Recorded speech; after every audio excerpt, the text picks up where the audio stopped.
મિત્રો એક સમય હતો કે ચોર, લૂંટારા, ડાકુ આ બધાથી લોકો ડરતા અને પૈસા સાથે રાખવામાં ડરતા અને તેના સમાચાર પણ સામે આવતા કે આટલી લૂંટ થઈ, આટલા પૈસા ઘરેથી ઉપાડીને નીકળી ગયા.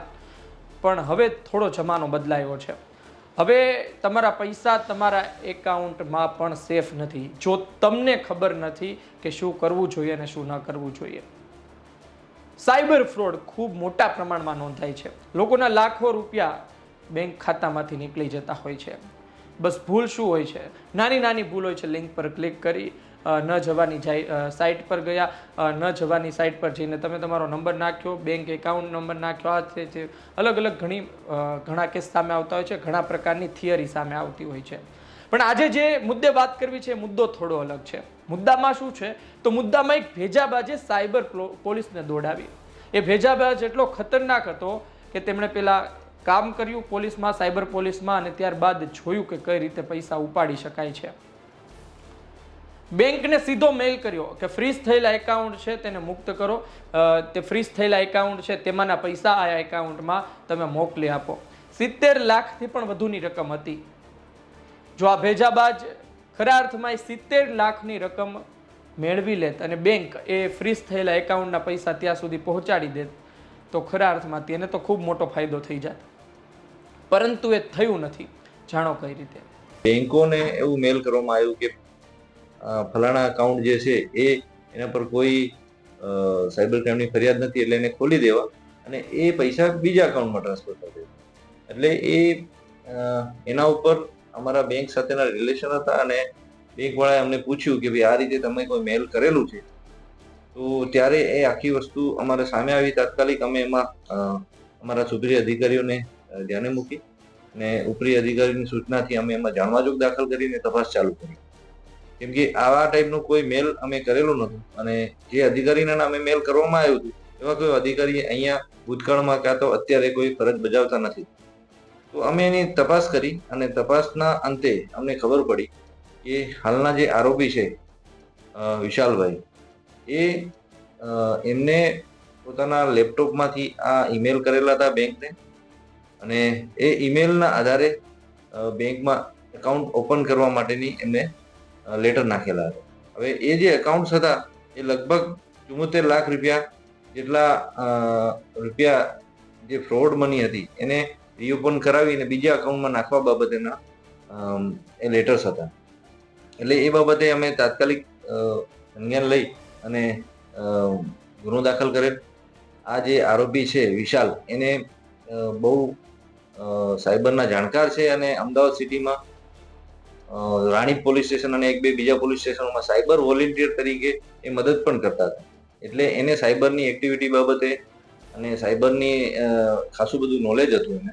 એટલે એ નોલેજનો એમને ગેરઉપયોગ કરેલો અને પોતે પકડાય નહીં એના માટે અહીંથી મુંબઈ ગયા. મુંબઈ જઈને એક કારખાનાના મજૂર, જે કર્મચારી વર્ગ હતો ત્યાંનો કારખાનામાં કામ કરતો એક મજદૂર હતો, એના મોબાઈલનું વાઈફાઈ પોતાના લેપટોપમાં કનેક્ટ કર્યું અને પછી બેંકને મેલ કરેલા. એટલે કે ક્યારે પણ ભવિષ્યમાં તપાસ થાય તો એ પકડાય નહીં. પરંતુ અમે એની બહુ ઊંડાણપૂર્વક તપાસ કરેલી અને તપાસના અંતે અમને ખબર પડી કે મુંબઈથી એનું વાઈફાઈ આવે છે અને ત્યાંનું નેટનો ઉપયોગ થયું છે. અમે ટીમ મુંબઈ, એક પીએસઆઈ અને 4 માણસો એક ટીમ બનાવી અને મુંબઈ મોકલેલા અને મુંબઈથી અમે એ મજૂરને પૂછપરછ કરી. ત્યાં જઈને સઘન પૂછપરછ કરી. એના અંતે અમને ખબર પડી કે એ મજૂર અભણ છે, એને કંઈ ખબર પડતી નથી.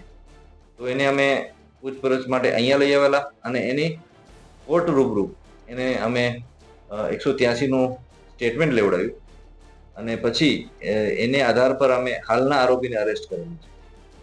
સાહેબ, આ જે કઈ એકાઉન્ટમાં એને ટ્રાન્સફર કર્યા તેમાં ખાસ આટલા સમયથી કરતો હતો એની ખાસ એમો શું? એની એમો એવી જ છે. હાલમાં તો અમે તપાસ એની ચાલુ છે, કેટલા એને બીજું કઈ કરેલું છે બાબતે તપાસ ચાલુ છે. પરંતુ મેં આપને પહેલા પણ કીધું કે સાયબરનો જાણકાર માણસ હતો.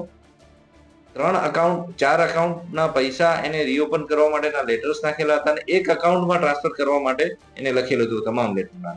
હવે જે અકાઉન્ટમાં ટ્રાન્સફર કરવા માટે લખેલો એની તપાસ ચાલુ છે.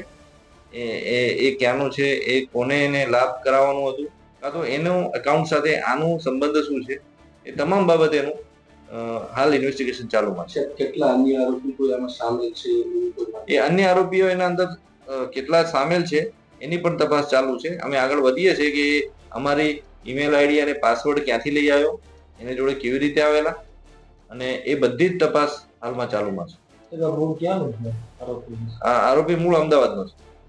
સર, અત્યાર સુધી બીજા કોઈના આઈડી હેક કર્યાનું સામે આવ્યું? એ તપાસ ચાલુ છે. અમે એના મોબાઈલ ખંગોળીએ છીએ અને મોબાઈલને અમે અમારા સિસ્ટમ જે છે સાયબર ક્રાઇમના એના પર ચડાવીને પણ અમે જોઈએ છીએ કે બીજા કોઈ મળે તો આપને જાણ કરવામાં આવશે. તો આજની ક્રાઇમ સ્ટોરીમાં આપણે સાંભળ્યું કે સાયબર ફ્રોડ કઈ રીતે થઈ શકે છે અને સાયબર પોલીસ પણ પરેશાન થઈ શકે છે. સાયબર પોલીસ પાસે જે માહિતી આવી હોય તે માહિતી મુજબ જે પોલીસ એકાઉન્ટ ફ્રીઝ કરે, એટલે કે મારી સાથે સાયબર ફ્રોડ થયો છે, જે વ્યક્તિએ કર્યું છે, જે એકાઉન્ટમાં મેં પૈસા નાખ્યા હતા તે એકાઉન્ટ સાયબર પોલીસ ફ્રીઝ કરી દે, પણ એ પૈસા તો એકાઉન્ટમાં જ પડ્યા છે. પછી એ એકાઉન્ટના પૈસા ધીરે ધીરે રિકવર કરવામાં આવે, પણ આ જ પૈસા એ આરોપી તેની પાસે લઈ લે તો કયા પ્રકારની સ્થિતિનું નિર્માણ થાય આપણે સમજી શકીએ.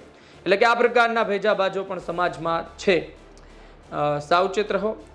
ખાસ કરી સાયબર પોલીસને લગતું છે આ, એટલા માટે સાયબર પોલીસને ખરા અર્થમાં દોડાવી, અને જો તે સફળ થાત તો પછી બીજી વખત પણ પ્રયત્ન કરતા ખચકાત નહીં. આ સ્ટોરી કેવી લાગી કોમેન્ટ બોક્સમાં જરૂરથી જણાવજો. આ જ પ્રકારે ક્રાઇમ સ્ટોરી સાથે અમે આપની વચ્ચે રજૂ થતા રહીશું. ધન્યવાદ.